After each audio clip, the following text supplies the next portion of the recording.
Hello. Welcome to an episode of That's Dope. My name is Godswill. We have Dave back with us, and Dave brought his most stylish and fighting friend, Ken Moy. Thank you so much for joining us, Ken. Like to hear who you are, and then maybe Dave can give like a little bit of introduction on why he thought you'd be perfect for this episode of That's Dope. Sounds good. My name is Ken Moy. For 16 years, I competed in MMA, 7 of those professionally. And when I retired from that, I decided to become a full-time personal stylist. And I run Dapper, which is Boston's premier image consultancy. I help professionals look the part, open doors, get dates, whatever it takes. You know what I'm saying? It all starts with the personal presentation. Perfect. That's perfect for a That's Dope episode. You know, I feel like we've been in need of some style help. And I definitely appreciate Dave for bringing you on. He was like, I got a very stylish friend who can help us with some style consultations. And I was intrigued. So thanks for joining the show.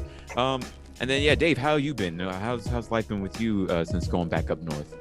You know, I've been working, missing Texas, thinking about other ways, different job paths as per usual. I'm pretty content at my job, but I was listening to the That's Dope episode with Josh talking about beating the animal kingdom, beating zombies, and that got my blood boiling like a shonen protagonist. But then I heard my friend Godswill say, I've been trying to up my style game recently, and that's when I thought, hey, I know an ex-MMA fighter and a stylist who I do style stuff with. Ken Moy, and DM'd you, and I thought that was a good idea for the show. That's dope. It's great. I mean, I've been hearing about you for a while, Ken, but I was like, I guess what does that mean? I guess to do style consultation, and then also I'd love to hear about your history with MMA. So I guess let's go chronologically. How was your time in the MMA? How seven? Wow. Please tell us about that. I don't know. Some of it's sort of cliche. I'm sure we've all seen The Karate Kid. When I was younger, growing up in Boston, I was always the only Asian kid in school. And I've changed a lot of schools over the years. And it was usually, when I was in, Boston, in Roxbury, it was usually majority Black and Latino. When I went to school in Brookline for a little bit, it was majority white, but there was never any other Asian kids. And this is, again, so cliche, but they'd always mess with me. And I would get into fights because I didn't really like it very much. And the only thing that I could ever do to get people off my back was to punch them. And at some point I was like, man, I wish I could be better at this, because half the time I'm a little ass dude. I get my ass kicked. So I'm I need to get a little better at this. And I started training MMA when I was 16. And I was also really overweight. I was 185 pounds and I was 5'2" at the time. Whew. I'm now 5'5", which is not much better, but a little bit. So I remember I walked in there, and back then everything's gotten more professional. Back then, it was just a dirty ass garage. I walk in and I meet the coach. I'm like, I would like to, I'd like to compete someday. And he just looks at me, laughs, and he's like, yeah, okay. You might want to lose a little weight first. And I was like, okay, yeah, sure. No problem. He's like, well, what do you eat? I bet you eat a lot of rice, don't you? And I'm like, yeah, I do. How'd you know? Oh, bless your innocent heart. Yes. No, am I right? For real though. But it's funny. I stuck with it. I lost a lot of weight, and he started taking me more seriously as I showed up more. But again, it was the wild, wild west back then. There was no idea of safety. I was, again, 16, 17. They threw me in there with some of their pro fighters.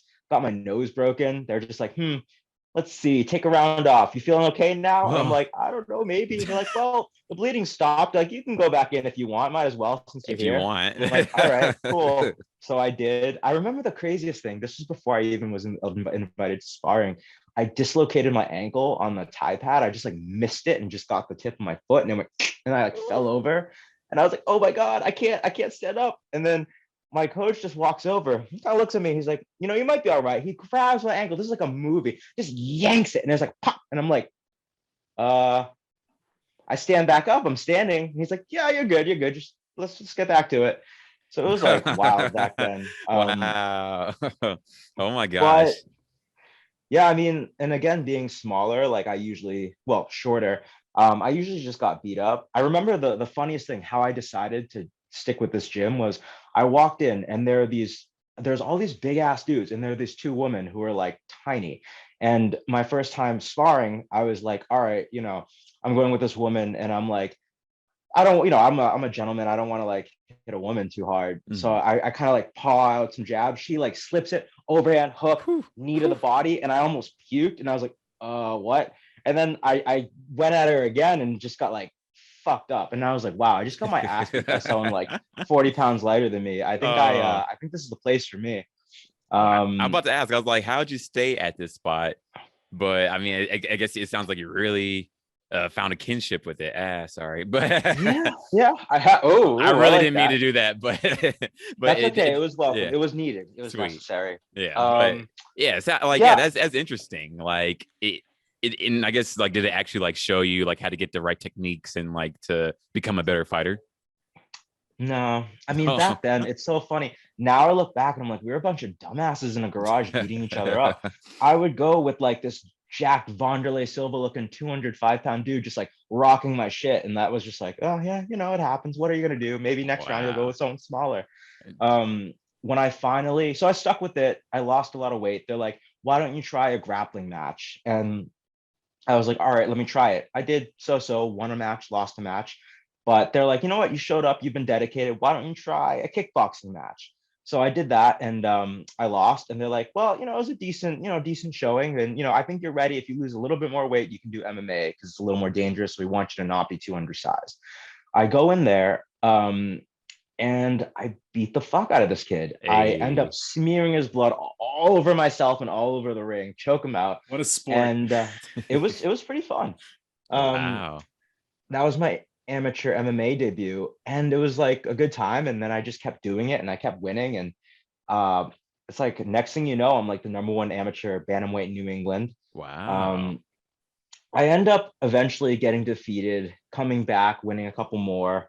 Um, and then I went pro and sort of the same thing, more or less. I mean, I had a good winning streak as a pro. Went like 5-0, beat Andre Sukumtat, who was like the top bantamweight at the time in New England.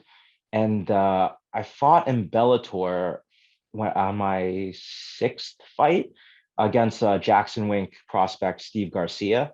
And it was a fucking awesome fight. Like he was a 6 foot tall southpaw, which is like tricky to Wow. deal with.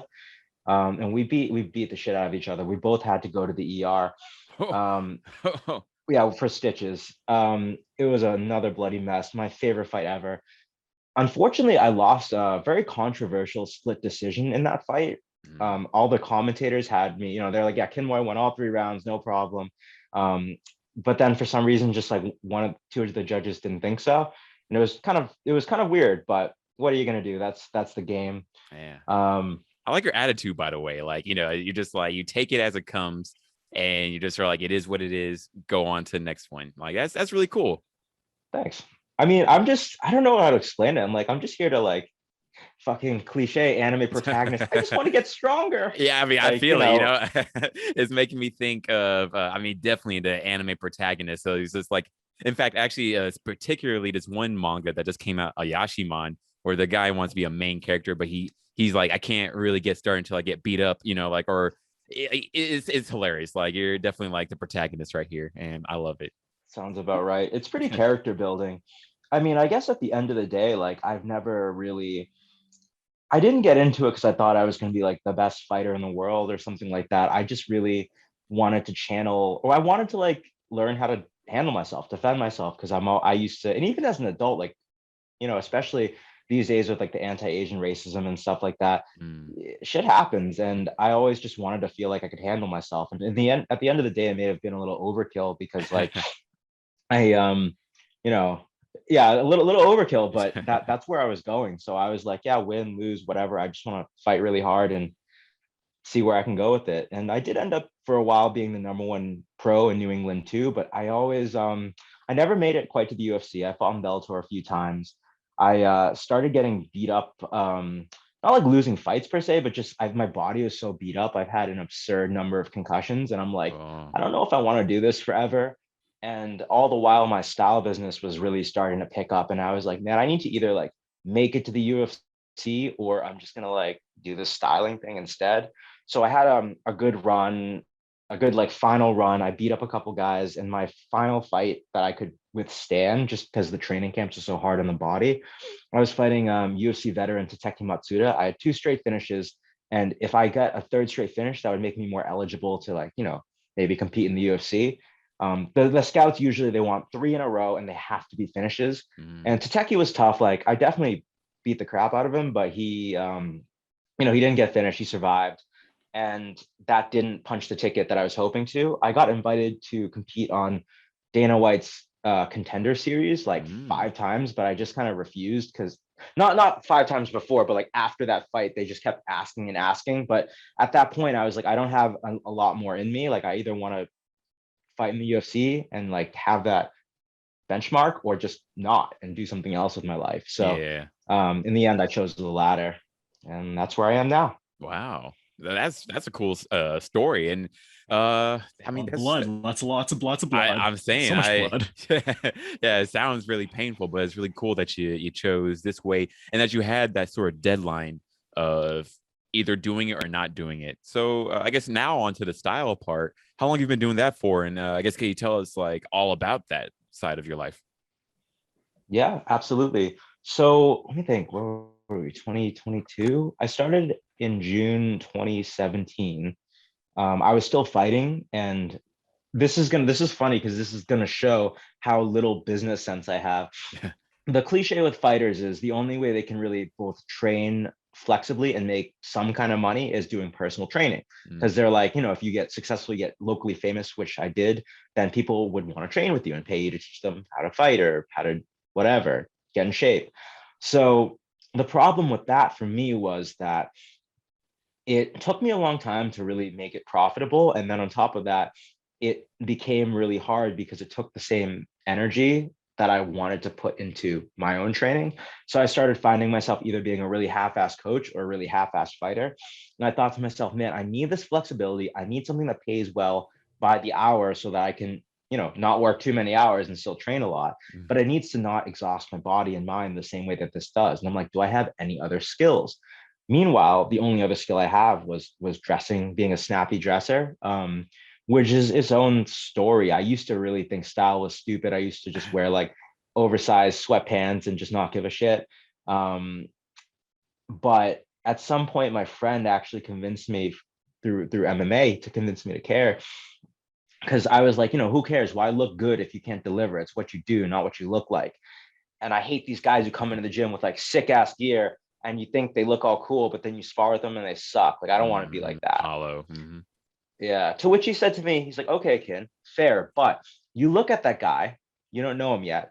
Before you spar him, you look at him, you see all his sick gear, you see how everything is like, new or snappy or whatever. And do you assume he's good or do you assume he sucks? And I'm like, well, I guess he looks good, but then if he sucks, then it's really disappointing. He's like, yeah, that's fine.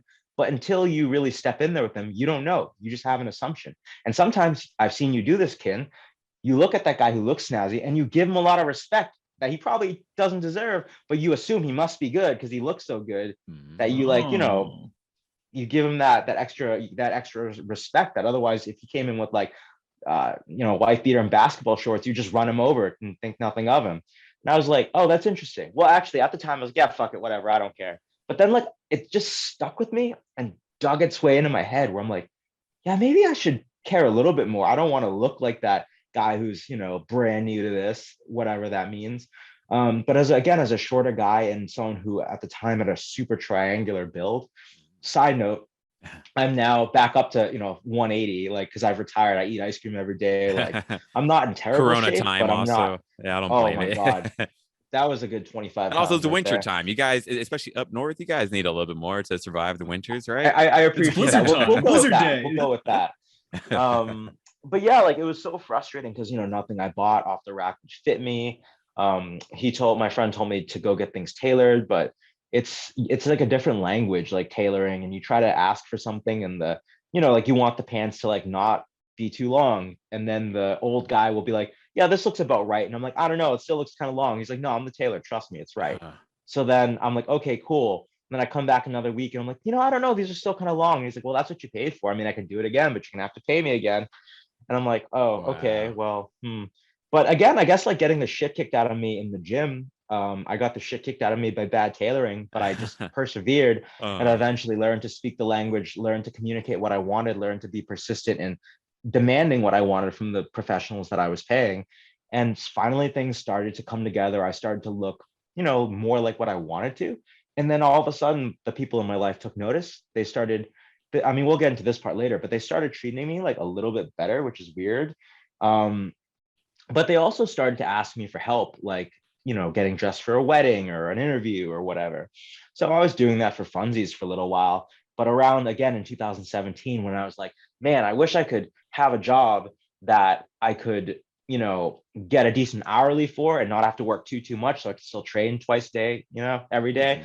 What could I do? And I was like, well, I've got one other skill, and that's this. And people are already asking me. So what if I just asked them to pay me? Which I did, and thought it would be a really easy one-to-one, like I do this with martial arts, I'll do this with style. Yeah, not at all. Really dumb. Doesn't work that way. I mean, I guess one, because martial arts lessons are recurring, right? Whereas the style stuff, it's recurring over a much longer period. So you need to find new clients all the time. And then also, if you're very well known in martial arts, it's easier to sell martial arts. And if you're some guy who just started last month trying to style people, like hard to justify the type of, pay that you might want, or to get people to trust you to hire you at all.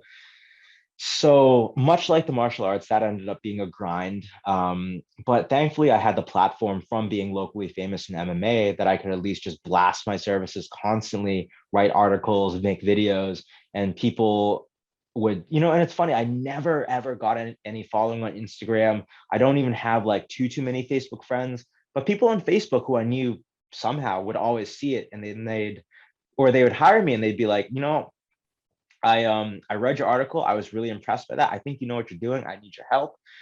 And I'm like, motherfucker, I wish you at least liked the article, so it looks like someone cares. Help the algorithm. Okay, yeah, exactly. But it also, please like the podcast, leave a comment, let us know what you're thinking. Oh yes, the call to action, and the call to action is to subscribe. Yes, absolutely. Yeah, thank you very much, Ken. Like, yeah, reminded me is like, yes, we all algorithm. You wish that it would be like the number of hits that someone would like get on this rather than all the extra stuff that someone has to do, right? You would, but anyways, good point though. Yeah, like, hey guys, don't just watch and enjoy it. Watch, enjoy it, and appreciate it. Show some love. Yeah. Also, they might miss out on something cool that comes in the future. For example, we do events. We have cool guests on, like you. If you were subscribed, you would have seen you would see Ken in your inbox. Like, hey, I need something. I need style. Boom. This is exactly what I wanted. Perfect ad. Love it. Yeah, so no, perfect. That was perfect. So, yeah, people started reading your articles, and you have like, I guess, like on your website, I guess, a blog about your style tips and all, right?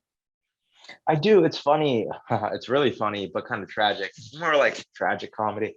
I used to have a lot of articles. I had like, in like 2 years, I'd written like 46 really in-depth articles. But I had used, like every blogger and every guy who does videos in style, used images I found on Google. But I got shaken down for that. And that was kind of a problem. So I decided after that, I'm not going to host my own blog. I'm going to do it on Medium and just link pictures or something like that. And so it's, I still, like every other, person who somehow doesn't get shaken down, use images that are public, but it's through Medium. So like, what's the worst? They just, like, instead of shaking me down, they just take down my Medium account.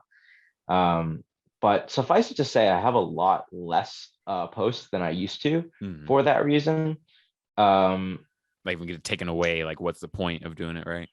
Yeah. And I think the other thing too is I've started to create more. I mean, this conversation is making me realize I need more strategic direction with how I do my content, but whatever. I do a lot of Instagram as well. I don't know if it's useful to my business or not, because I think I've only acquired one new client through Instagram, like ever. It's usually just through Facebook. But even so, I think the Instagram, if nothing else, because I do a lot of pretty in-depth writing about style tips and posting outfits, I think that it at least lets someone it's like a little portfolio, I guess. Yeah, honestly, I would say that. I guess here's where my expertise comes in, because I do social media, for my Ooh, day job. okay, I Yeah, want to so hear this. yeah, like maybe we should trade tips to each other, right? Mm. But yeah, I would say definitely use your Instagram. I figure it actually can help you more, since like I imagine what a lot of you do is like the show, like the showing and telling at the same time. Great captions along with great images could be a great gateway to what you're doing. Yeah, and then also like how Facebook and Instagram like work well together. Like it could be a good medium, I imagine. So yeah. I Yeah, think I think that that was my thinking and my intention. But it's funny, on Instagram, I don't know how to get in front of the people that would actually be clients. Everyone who Mhm. follows me and interacts with me are other style enthusiasts who they're like, wow, like I like the way you dress, or I like the way you break things down. But I just like to figure shit out myself. I'm not going to pay you to do that. Like, I just think it's Yeah. cool. Good stuff. Uh-huh. Thanks. Whereas the guys that I actually work with in real life don't like style at all. They're a lot like me when I started, where they're like, why? But I'm Uh-huh. like, hey, but hear me out. What if the second you walked into the room, someone saw you and it almost introduced who you were, but without saying a word? And then you'll fill in those expectations, like you'll conjure up an image of whatever. And then as they talk to you and interact, you'll fill in those expectations. And it just really bolsters your charisma because it sets the tone. You meet those expectations and it just goes smoothly. And a lot of times that works better than, because people are kind of shallow, they'll write you off real quick. It's better than having to work uphill where someone sees you, doesn't really think too much of you, and then you have to crawl your way up in their perception. Yeah. Whereas they see you, you You look start like hot high. shit, they assume you're hot shit. You may flub that and may not be, but until you At least you do, they started think you're high. hot shit. Yeah, I Yeah, like that. exactly. Honestly, So like just the way that you explained it here, I totally imagine you just even saying that verbatim, just as like right now, and because you painted a really good picture to me. Like I never really thought about that as much too. I think like what you did earlier, like of like, hey, hopefully my character will show, and hopefully you'll like my style, but not really of the point of starting high, starting like hot shit, and then possibly flipping it, but hopefully mhm. staying in there, right? 'Cause Um, we've been on like the I'm sure all of us have been on like sort of the opposite spectrum. Like you reminding us of that pain, you telling us, hey, remember when you had this issue where people sort of look down on you? We've all been that situation for whatever reason. And that's a good hook. I see a lot of I've been looking at reels. I've been actually working on a document for shorts, but I'm expanding into reels for that sort of entertainment. And I've been playing around with reels, and I've asked my coworkers and people just around how they consume the new reels function on Instagram. And there are some people who love reading like the reels description with, and like of course hashtags, and like if there's a question, people love reading through that. And mhm. I found that the reels will play in the background and get the watch time up as they're reading ah, that description. And you write articles already, so that's pretty good. Mhm. And also having a solid video that's like grips you Yeah, with, attention reminds me grabbing. of reminds me of that pain, and then shows me how I can fix it, because Yeah. I like reels. Yeah, I wholeheartedly agree with reels. Like, one, I was thinking like just as you explained it or like told the story, maybe showing yourself like in the wife beater and gym shorts, and then showing yourself like in the gear, or like a literal figurative, I guess, showing, like of like which one of these two grabbed your attention more. And then yeah, like I actually enjoy reading the captions. Like one of my favorite pages on Instagram is Nature's Metal, where they explain like why such and such animal is doing whatever it's doing. Um, and I totally imagine you can do like a paragraph or two within a video, and just as Dave said, it increases your watch time, and that eventually builds on itself to bring in more people. And then third, Instagram reels show on Facebook, like that better integration, so it will take you to Mhm. the Instagram, especially if you want to see comments or more on the topic. So yeah, I mean, just as you're telling me right now, I could totally see you killing it on I mean, TikTok. unfortunately, I was gonna say I'm loving that you guys are giving me these free insights because would wish I were killing it, but I am really god awful at social media, so I am definitely not. Oh So man, we'll talk it about takes that some time. later. Absolutely, yeah, definitely. I would love Yeah. to pick your ear about that. Definitely like pick your ear about style. So, I guess yeah, moving from that social media aspect though, like you got it sounds like you do have like some momentum like with your style stuff, especially you've been doing it for 5 years. And I mean, just looking at you now, it's like you seem like a pretty stylish dude. So quite the Chad, I should say. So I guess yeah. So Sorry, tangent. I gotta follow it up with the I like to martial hear. arts tangent. So I when you get kicked in the leg, have you ever been kicked in the leg by your MMA fighter friend? Oh yeah, yeah. Well, Yeah, I you get try kicked not in the to do leg. that. It just like I you, can. it Yeah. gives you a Charlie horse. You fall over it, you're fucked. Yes. But when you do it for many years, your leg, the nerves get deadened, so you can just take a lot of kicks to the leg without even blinking. Like even bare shins, you're just. I mean, eventually it'll take its toll, but at first you're like, yeah, that's fine, that's fine. But usually the leg that's in front is the one that is really strong, and the leg in back doesn't get kicked as often. So Mm. whenever someone fakes you out and gets that back leg, it's just like and then so me and my one of my teammates were always just like, yeah, this is my Chad lead leg. Don't kick my virgin back leg. Oh But man, that makes sense. yeah, so the momentum was at its all-time high right before the pandemic. I was doing workshops at retail stores where people, they'd make an event out of it. People would come in. We would, I would dress them up in the product, and they, it would help the business because they would, the people would buy. Like we were really hitting like really solid numbers. People were buying more than like any other event that they'd hosted, and But it would you were help doing the me because numbers. the business would kick me back something, not enough to Hey. make it really. It's not the business kickback that really means anything though. It was Mhm. that people would come who were maybe intrigued by my services but weren't ready to pull the trigger. But once I'd worked with them on a small basis, they were like, oh wow, like this kid knows what he's doing, like I want your help, like this was great, let's like really do this. So that was like the best way for me to acquire clients.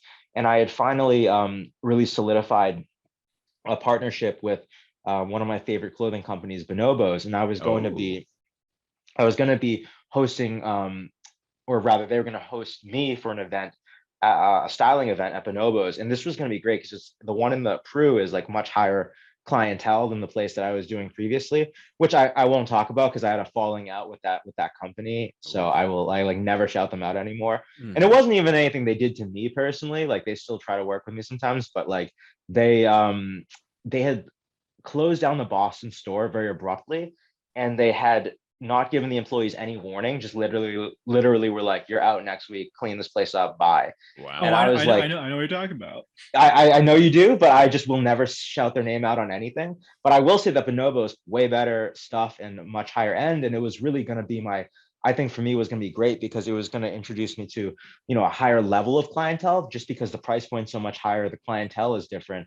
And then right before we are going to do that event, coronavirus, Mm.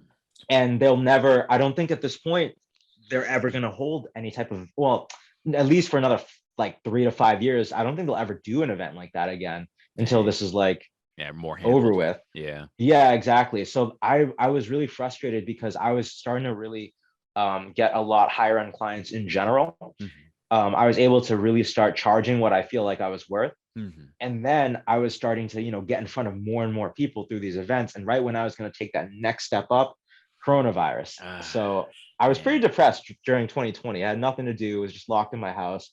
But that actually got me started on something that how I work with Dave is through Dapper Dangerous Academy, which is a sort of a style mentorship program where I meet the clients once a month and give them sort of like a shopping list, what they're going to add to their wardrobe this month based on their budget. Mm. There is a very in-depth style course that is in the Facebook group that we have, where it just breaks down like literally everything, like how things should fit, um, how colors work in different seasons, how colors work with your skin tone, formality, whatever you need to know. And it's constantly evolving. Like I, give more updates each season, and I'm trying to. I think in the next like few months, I'm going to add some really like high level stuff to it, but I've been trying to like piece it together. I might even give you guys a preview of that in a bit. Hey, But I like to hear that. Yeah. and then also in the group, we have like these exercises where we like, we'll look at an outfit and sort of like figure out like, hey, like what was this guy shooting for? Where did it go wrong? How can we fix it while keeping the vibe?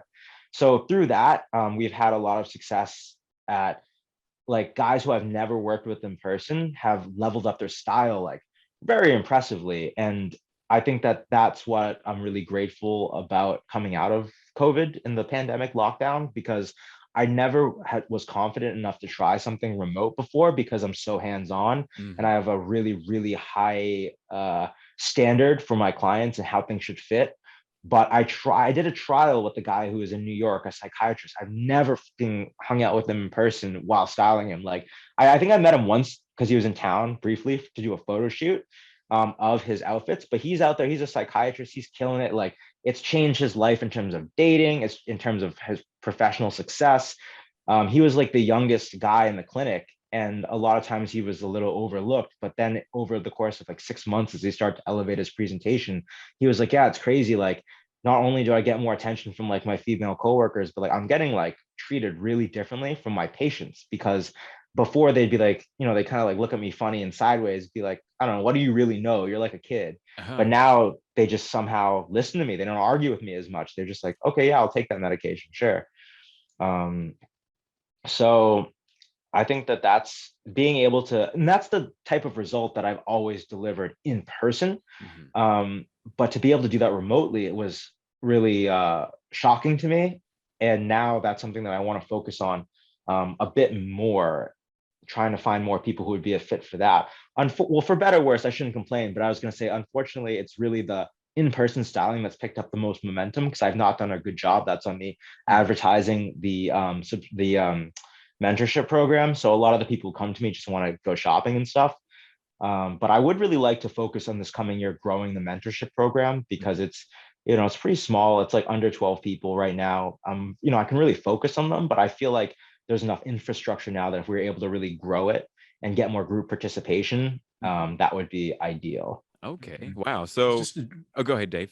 Yeah, just to add so you mentioned you make shopping lists for us, and I do love my shopping list. I love looking through each and every piece. But to make those shopping lists, with each and every one of us, you do these really nice. Well, at least for me, because I don't sit on anyone else's consultation, but I get a monthly consultation just being in the group, just being just paying for the service, and it's great. I love, first one, I love talking to you, Ken. You're super great. I ask you a question and you can answer in person, but you're very open to like messages, like when I'm shopping or like when I'm sending a picture, or if you're not available, I post it in the group and people will get back to me and say, hey, Dave, I like this, but it looks exactly the same as your other jacket. I'm like, oh yeah, literally could not notice.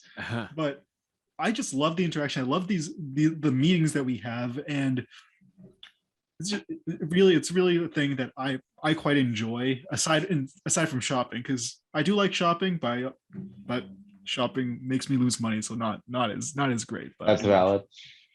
I appreciate that, Dave. I guess something, Godswill, that I should have mentioned, I feel like I've just been alluding to it, but I've not mentioned how the process actually works. I was wanting to ask us, like, how was it, like, what was the process like in person? And then what's the process like now that you do it over on the internet or online? Well, it starts the same either way, which is, all right, so style, the way I see it is it's visual language. And to really be able to communicate who you want to be seen as, you have to really lock down on who it is that you are, how you see yourself, and how you want others to see you.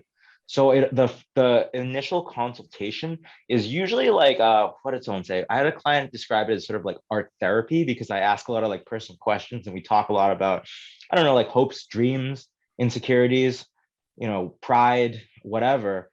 But we come out at the other end with a vision of who this person wants to be seen as, who they are, and we try to tell their story through their clothing and appearance. So that's fairly lofty, but let me start with myself. And this is usually because I ask someone like, how do you see yourself? And they're like, I don't fucking know. So I'll usually start with like, hey, so for me, I think 3 is a good number. key, personal cornerstones to focus on. So I'm like, let's just figure out 3 things about you that you wish people could get a sense of. For me, the 3 things that I am most prideful about are my tenacity, because I've, got I the shit believe kicked that. out of me. Yeah. Came out the other end a lot better for it. My technical mastery, because, as a shorter guy beating up, I went viral once. I'll send you guys the link. I I went would like to see viral that. once on a boxing page, because this is like a long time ago. I was an amateur. I was like 140 pounds, and there's this really jacked like weightlifter dude who was like kind of talking shit. And he was in the boxing gym too, but he was just like, oh, I'm too big for you guys. Like, there's no one here who can. I've seen work. that I'm too clip big for circulate you. every couple months. I've seen that. Like, that makes the rounds a Yeah. couple.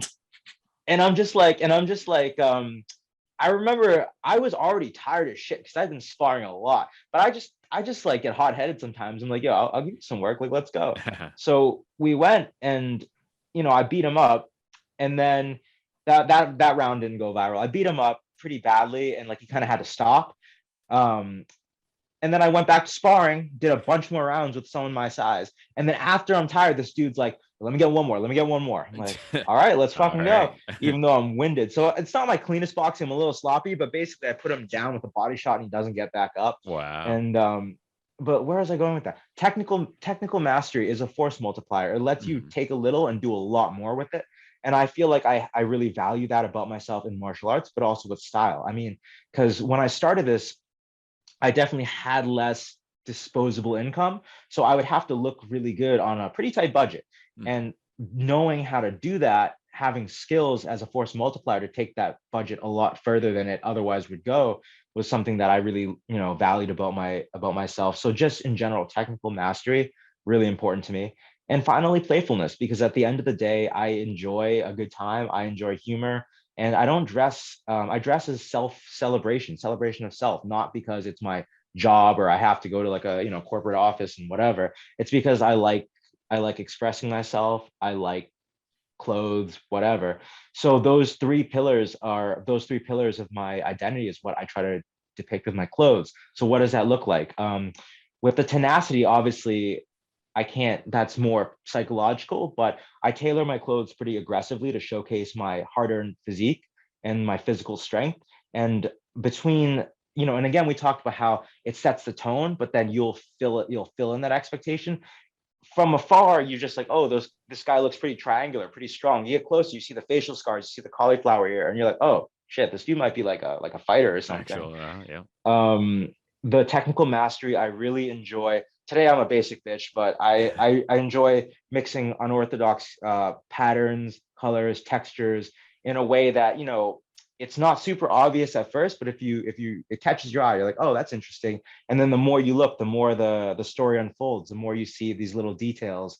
And you're like, oh, like for instance, like his pocket square has some, you can't see it too far, but like his pocket square, some of the print has blue that echoes to the jacket, but also is burgundy, which echoes to the lapel pin, something like that. We've got some again, you'll have to take my word for it because too far, but we've got some hop sack texture, a really fine whale corduroy, and you wouldn't notice it until you're close, but it does, that little bit of texture creates a bit more visual interest and makes the garments all the more compelling. And then finally, with the playfulness, it goes hand in hand with the technical mastery, because I dress sometimes, especially when I'm working with clients in white collar spheres, I'll dress kind of corporate, but not really. I always have to add a little flair, a little personal touch, a little spice, a little playfulness to show that it's, self-expression and that it's something that I do because I enjoy. So it never comes off as sterile when you have the time to look. And then, so that's me. But then for a client, I want to find out who they are, what's important to them. That's awesome. You want to play a game? Yeah. Godswill can play. I can watch. I'm interested. Okay. I mean, although I was about to say, like, that was wonderful, like just how you explained all these aspects, and it's making me think, like, how would I say who I am in 3 tenets, I guess, like I was gonna really say, cool. well, that's the game. I was gonna say, I'm interested. Yeah, I guess I'll have to like think about that, or I guess like just sort of verbally diarrhea it, I guess. I don't know. Should I give you guys goes. the room? Is it Hey, we'll figure it out. I guess so three aspects about myself, I guess, that I would want that you to. really like? Okay. Yeah, that's really cool. You verbal vomit, I'll make a story out of it. Okay. I think I like, so also I want to be like a sort of anime protagonist too. Like, have you seen Gurren Lagann? No. Okay, well, like the reason I bring that up is because like I think of myself usually like the main character that people don't think about, Simone. Like he was a very shy kid, and then he eventually becomes the hero because so many people like really pour into him. And I sort of really want to be like that, like where like I'm the hero or like the protagonist. I started as a shy kid, but I really worked on myself in becoming like more open, a lot more extroverted. Although like I would say I'm still very much like a introverted, like almost ambivert nerd. I love staying inside. Social introvert. Yeah, like I'm although actually very much the same. yeah, hey, that's It's pretty really cool. context dependent though. Like for example, you ever go to a Smash tournament and like maybe the nerdiest guy in high school suddenly becomes this giga chat who'd stomp you into the dirt if you talk shit about his main. Like I feel like introvert extrovert is so context dependent that's almost that where it almost doesn't matter. Yeah, honestly, I sort of agree these days. Like, because I mean, if I was just talking to you both, actually, I would have been like, oh, extroverts, because you guys know how to talk with people. And yeah, I mean, I enjoyed hanging out and talking with people, but I love my space. But I do want to do good things for the world. I want to connect with people. I want to be the anime protagonist wherever I go and like sort of inspire people to be better versions of themselves or to be open or to be themselves. And yeah, I guess I want to like do good things overall. It's like I think like whatever I do is like hopefully I'm helping like a person or society as a whole. Like, so I want to understand people, and I want to inspire people to become better versions of themselves too. So I guess maybe if I had to like say tenets, um um I guess I would say connection, um inspirational, or like sort of wild, to like sort of open up another person, I guess. So sort of sets like the tone in a way.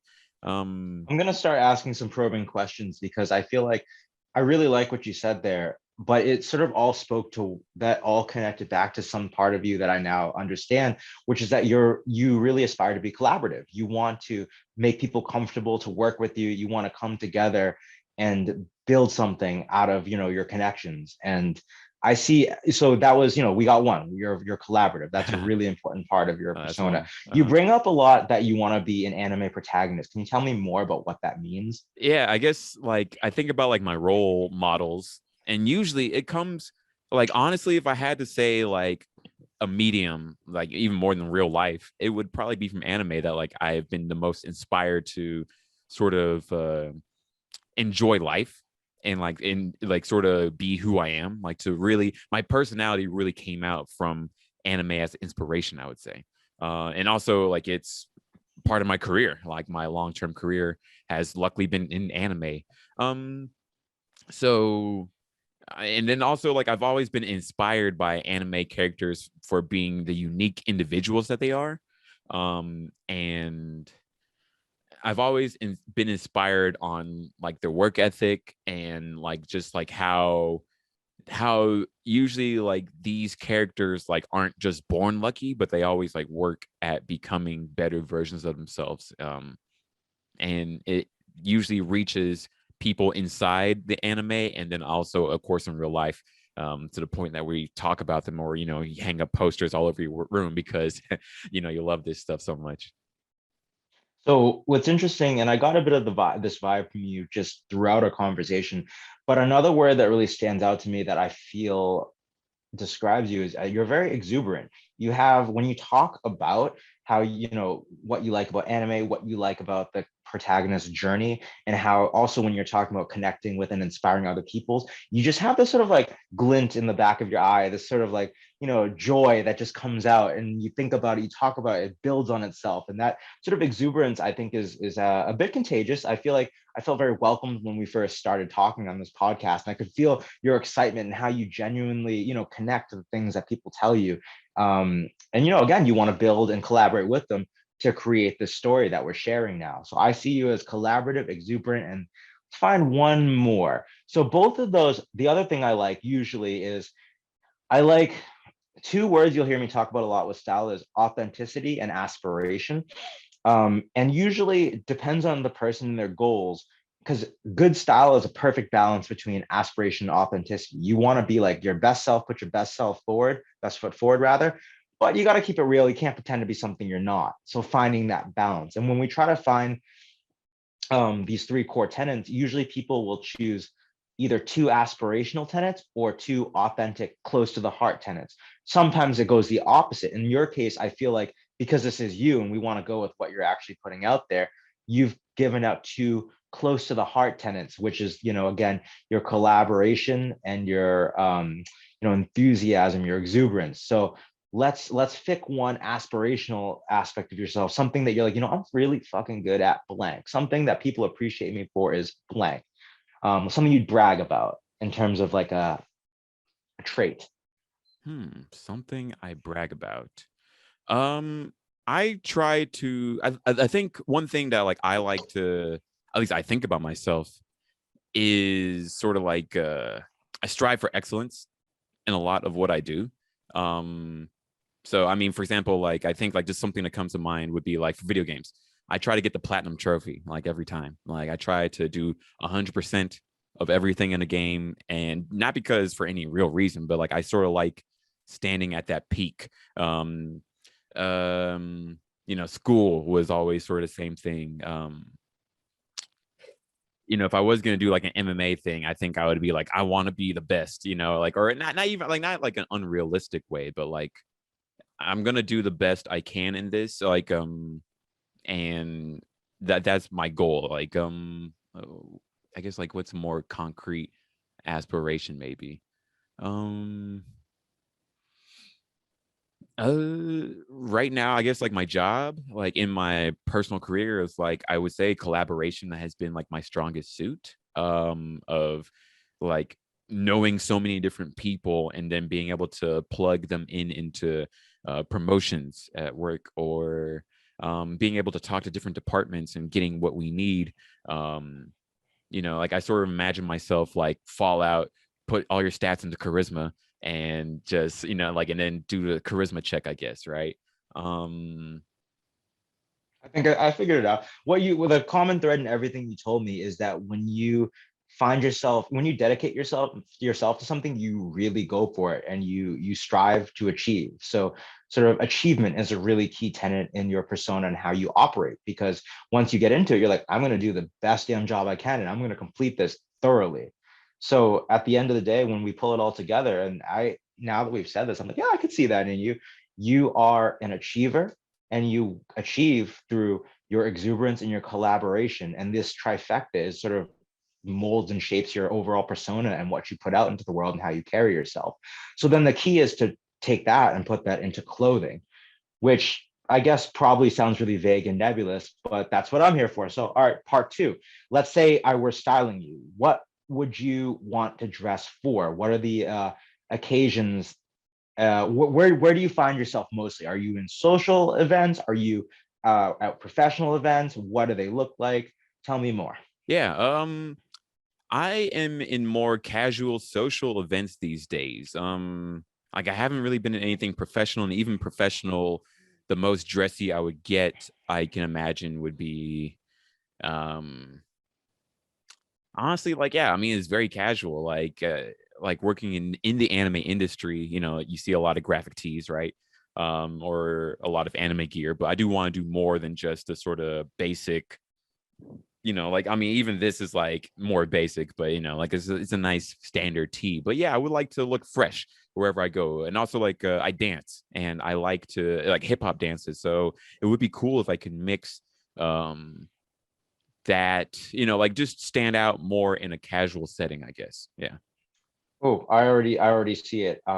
So unfortunately, because this is all live, what I usually do now is I'm like, I've written this down. I'm gonna send you some inspirational images of what how we're gonna manifest this into clothing and a list of pieces that you'll wear. So I'll just describe them to you, and you'll have to bear with me. So again, mostly casual. Also, you like dancing. You want to try to integrate that graphic tees, that kind of thing. First thing we got to do is try to nail in the fit because you're clearly pretty athletic. And especially if you are a dancer, you want your clothes to showcase that. So you want clothes that are not too loose, obviously not skin tight either. That's kind of weird, but you want a sleek contour. And that generally is perceived positively. Guys, geez, I just feel like I just go into these tangents. Men are usually appreciated for their physicality or their fastidiousness, either for being strong or being successful and smart.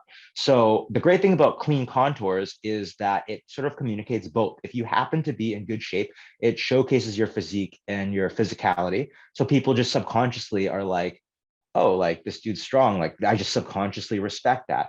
Or if you're not in great shape, but everything is super tidy, it's like, oh, this dude is fastidious. This guy's on his shit. Like, so either way, those sub communicate really positive traits for you. So let me give you a concrete example. I can't see how your shirt fits in terms of width, but this I actually can't tell. I might be misjudging, but it looks to me like the sleeves might be going, the sleeves might be a little long.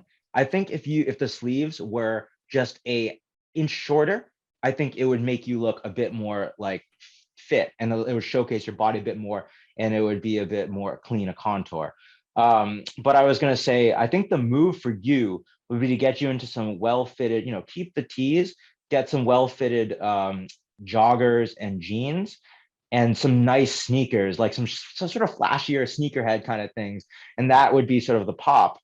Layering is always a good idea too. Casual layering, bomber jackets are an obvious, shirt jackets. That might be a little too workwear for you, actually. I think bomber jackets would be a really good place to start because they're the most casual. Even hoodies can, if you color coordinate everything, a hoodie, especially like a zip, can really elevate an outfit a lot, especially if you've got like some nice sneakers. In terms of colors, I think that because you're in a really casual sphere, like the brighter, colorful pieces are, definitely work, but just making sure that it's a coordinated palette overall. Like so say like the easiest way to do this would be like gray pants and then, like a white shirt with a splash of color, or gray pants and like a red shirt and then like a black bomber, and then sneakers that have some black and some red and some white. And it all sort of ties together in that way. So I think that would be the way to do it. So let's see, tying. So anyways, tying, that's the gist of the uniform. Tying it back to your core tenets. The exuberant colors will help showcase your exuberance, just because they tend to. People who dress in bright colors tend to seem more playful and more energetic than people who are really drab all the time. So I think that, making sure we incorporate that in your shirts and in your sneakers would do a good job of that. I think that also, but you don't want it to be a clusterfuck. So again, really basic neutral layer piece and pants, and then some splash on the sneakers and shirt. That should do it. In terms of the collaborative element, I think the fact that you like to keep it casual and the fact that you're in casual spheres, being coherent to the context does a lot to make people feel comfortable with you and welcome. Because for instance, if the way that I'm dressed, walk into one of these, they're going to think I'm, I don't know, like a CEO, accountant director, or something. Yeah. And they're not going to want to talk to me freely. They're going to be a little like, or, on the flip side, if I walked out in, like I wear t-shirts and sweats a lot. I go to the gym a lot, but I go to meet one of my clients that way in a white collar setting. He's going to be like, who is this guy? Like, I'm not going to pay this guy. Yeah, exactly. So it's like being thank you. I was going to say being coherent to the context ingratiates you to people, makes them feel more comfortable with you, more eager to collaborate, and then your own persona will take over as you interact with them. Finally, as an achiever, I think that this seems like a kind of a cop out, but again, a really clean fit and coordinated ensemble makes you look like you've got it together. And when you've got it together, people assume positive things about you. And you look like you got it together, they assume you've got it together, and you're like someone who achieves. So I think that just by everything fitting well and coordinating, that speaks to the achiever aspect of your persona. And again, this sort of just sets the tone. And as they interact with you, it fills it out. So that's Wow. how I would do with you. I like that. I mean, I'm sold. Like this is really cool to hear this. And yeah, it's sort of inspiring me to really want to upgrade my fit. So I really appreciate that. This is really Yeah, of killer. course. Yeah.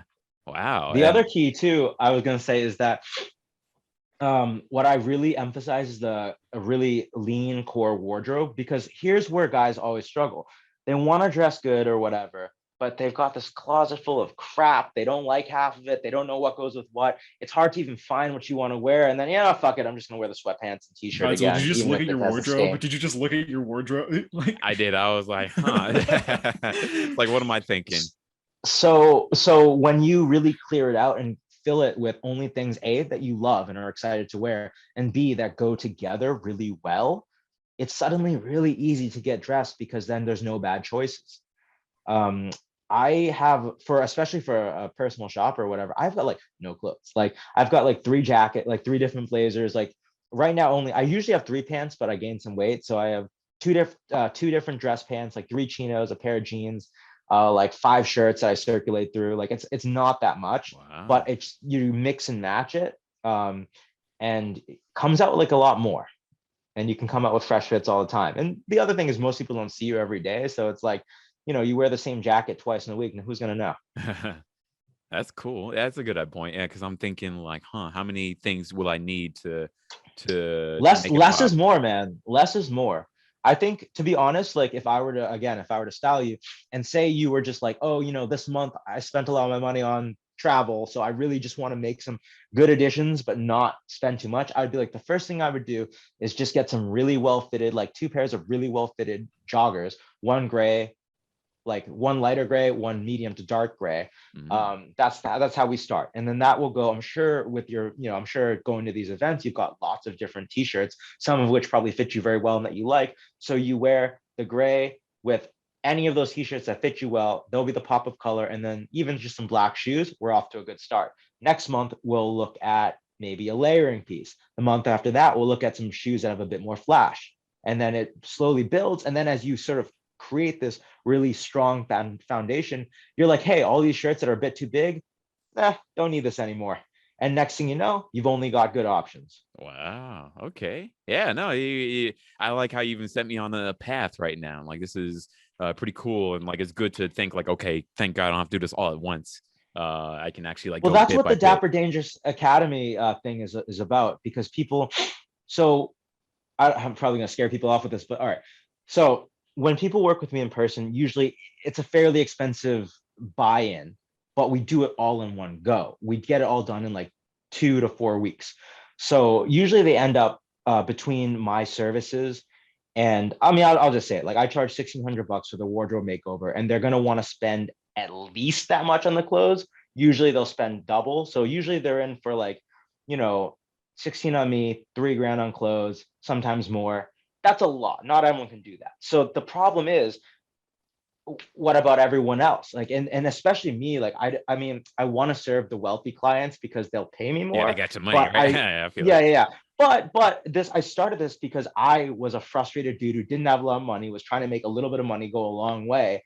And I'm like, that's what I'm really good at, though. Like, I wish I could help people with that. So that's sort of the other reason why I'm really into the mentorship program, because I'm like, hey, like, whatever your budget is, I mean, as long as I guess you can afford this program and can afford a bit extra, Yeah. we can do this gradually, a little bit over time. And, maybe over the course of like 6 months, maybe 8 months, you're suddenly like, oh, hey, now I've got this. And you really have the time to internalize and, internalize this new outlook on yourself and your clothes, and really get comfortable with all the clothes. rather than being this sudden transformation. Because when it's a sudden transformation, man, you got to, which, I pride myself in doing, but you got to do that right. Because if you do it wrong, you're going to be like, I bought all the stuff I don't like. I regret buying this. Why'd I waste all that money? Or if it's not, again, congruent and authentic, you're going to suddenly, everyone's going to be like, whoa, you look like weird and different. And like, what are you trying? You like dressing up for something? Like, what's up? Whereas if I do my job well, which I feel like I always do, people are like, wow, you look so good, but I can't put my finger on it. You just look really nice. Like, you just look really sharp today. You look really sharp a lot these days. You just look really sharp.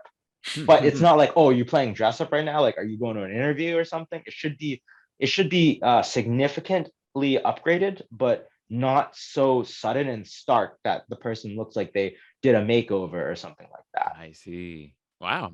I'm impressed, man. Like, yeah, definitely you sold me with what you do, and I believe that, I mean, just even seeing you come in to the podcast, I was like, oh, that's a sharp guy. Okay, like he, starting it off correctly.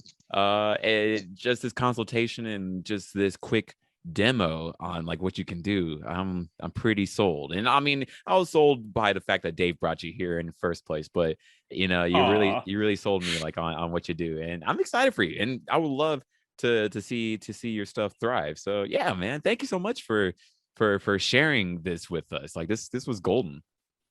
Yeah, it was a lot of fun talking to you guys. And again, like I said, and I really mean it, from before we even went on air, like you just really do sort of have this aura that makes someone want to chat with you and collaborate. So I had a great time talking with you. That's awesome. It means a lot. Like I'm now walking, my chest out. Now I'm like, look at me, I'm exuberant. I got some words to describe myself now. I definitely appreciate that. Can you tell us one more time where we can find you, and then where people can find your services? Absolutely. Follow me on Instagram, Dapper Dangerous LLC. Go to dapperdangerous.net, and it'll link you to either so through that you can book an in-person consultation, where we just did like a super fast version of that. We'll do a thorough version of that instead, and from there you can decide that you want to work with me in person, or you can sign up to Dapper Dangerous Academy, which is the subscription service, and the consult will go towards that. That's awesome. Cool. You definitely want to direct people to the right direction, because yeah, you got quite the knack for this. And I mean, yeah, I would love to see and hear more from you. I'm definitely gonna pick your ear on some style choices. Like, what do you think about these shoes? But yeah, thank you so much for joining the podcast. It means so much that you took some time to join us and to dispense this knowledge on us. And your story is really cool. Like, not the way I imagine someone getting to MMA, but like it's like a cool way for sure. I can see a movie being made out of that. It was my pleasure. Thanks so much for having me. Thank you. Anything awesome. you like to say, Dave? Yeah, I guess very, very important. Ken, do spend the time. I promise this will not be a waste of your time to watch Gurren Lagann. Yeah. Oh man, that's my number. I know I'm an old school anime head, so I feel kind of ashamed that I haven't seen that one. Man, that's old. Gotta do better. It's so good. It's unbelievably good. Simone is such a good main character. That's so funny. I almost embarrassed myself because when he's like Gurren Lagann, I'm like, you mean that thing with like that kid Simon? Yeah, I mean, yeah, like I don't know why they say Simone, but yeah, Simon. Like even in the dub, they say Simone, but whatever. But yes, absolutely that one. Absolutely, watch that when you get a chance. Thank you, Dave, for telling the people. It's important. It's one of the best anime of all time. I will fight for Gurren Lagann. Bless. Ooh, let's do it real quick. Everyone, give me your top 3 anime. Oh man. Like our favorites or things that we think are the best. I say favorite. Either or. Yeah. What you got, Dave? What you got? Oh, I love Great Teacher Onizuka. Oh, perfect. Yeah, that's great. I love teaching the youngins. I love tutoring, and I almost became a teacher because of Great Teacher Onizuka. Wow. Gurren Lagann, because every time I see it, I like it more. I get something new out of it. And number 3, as a college athlete, and I'm sure Ken, you would love this because you went through MMA. Ping pong was really good. That's a Ping great pong anime. really hit me. I make my teammates watch it just because it's applicable to like our our athletic lifestyle and how far we want to go with boxing. But yeah, ping pong, GTO, and Gurren Lagann, because big robot. Yeah, great choices. The For me, my choice is number one is One Piece, but you know, the fact that Dave didn't even say One Piece in his, I'm like, maybe I shouldn't say it in mine. But no, I gave it to you. I'm giving it to you. Oh, I appreciate it. Hey, I was like, okay, a One Piece guy didn't say One Piece, but but yeah, number one is One Piece. Absolutely adore that series. Never had a show that made me laugh as hard, cry as much, and changed my life like One Piece. Two is Gurren Lagann. Watched it at the right time, and it changed my life. Also, gave me like more confidence in myself. And then number three, I'd probably say is Full Metal Alchemist Brotherhood. Somehow did the original show even better, and then it made me more grateful for life on Earth, life with the people around me, and for the energy that I got to do what I gotta do. So, yeah. How about you? I'm so glad you guys went first because I was trying to figure out what my third one was. Shout out to Brotherhood though. That one took me forever to finally watch, but then I was like, oh yeah, okay, that lives up to the hype. Yeah. For me, number one is Parasite. Okay. That's my all-time favorite manga. I feel like it was just literally airtight, perfect, nothing wrong with it. And then they adapted it really well because the manga was like in the 70s or 80s, and then they adapted it really well to like the smartphone era. So I'm a big fan of that. I like second, the retroness of old Parasite. I do too. I hated the art when I first read it, and then over time it really grew on me, and I was like, oh, this is great. Second would be The Melancholy of Haruhi Suzumiya, first season. I really, I thought I really love nonlinear storytelling, and I thought the way that they sort of let you piece it all together was really fun. The second season, a little bit disparate, and the endless hate is just like the worst. But then you know what's crazy though? It was almost I watched like 3 of them and just kept skipping each week until finally. There you go. They I can't imagine finished. watching that live. Oh man. I did. Every week I was like, is there going to be something new this week? Fuck rough. You guys. But then the last episode of season 2, like they fucking turned everything on its head. And I was like, oh, all these innocuous moments might have actually been really sinister and horrible. And then like the series just died off. So like, fine, whatever. Sans movie, I guess. And then number like the 3, movie. The movie's really good. I know, yeah, the movie was good. The movie is good. But I feel like it I don't know. I just feel like you want more of the episodic, I guess, like let's hang out, like almost slice of life comedy type of side. I feel I love how it's interspersed, where it's that like slice of life, and then all of a sudden it's like, whoa, like this is some crazy shit right now. And you know, it's funny, this whole time you guys are talking, I finally figured out what my third was, and then throughout this ranting about how much I love Suzumiya, I forgot what my third was, no. Which is super frustrating for me. That sucks. Motherfucker, this is gonna drive me crazy. What was it? We should talk to anime after the episode. We can talk anime all night. I got it. Full Metal Panic, the second raid. Hey. The first one was too cliche, the pacing was awful. Fumofu was hilarious, gotta love Fumofu. But they really hit their stride in the second raid. And there was like actual character development, crazy, like wild stuff. So that would be my third. Nice. I wish more people talked about Full Metal Panic, so yeah, that's tight. Fumofu cracked me all the way up. I think that's probably my favorite of the whole series, but also I want them to do season 5 or part 2 to season 4. I don't know. Oh, you know, I realized I didn't see it. I realized that they did come out with it again, like another season, but I didn't watch it. Yeah, it was great, but then it sort of has like a cliffhanger stop, and then it's like, it's more coming. So no, I just realized, fuck all of that. Something's getting bumped off. High to Gunsun or whatever. No, Grimgar. Oh, really? That one was so fucking good. Man, yeah. And then they just dropped it. Yeah, I was like, aren't you guys gonna do more with this? Like, it'd be cool. I was thinking 5 years later. No. You're right. I was, because 1 is beautiful. 2 goes places that like I never saw like Isekai go. 3, I would like for them to just sort of go slice of life. Like, let's not go fight. Let's just do cooking and chilling and. They did that a little bit. They needed to just be like, yeah, fighting's not for us. You know, we're just gonna be a cook and I'm be a merchant. And yeah, let's have fun in the city. No, that's dope, man. I like those choices, and hey, it was great talking to you. Definitely got to talk to you a lot more. Likewise. Awesome. Well, thank you so much. Thank you, Dave, for bringing them in and for getting us hooked up with the fashion. And to everyone that's listened all the way, thank you so much. You guys are dope, folks. As always, stay dope. Peace.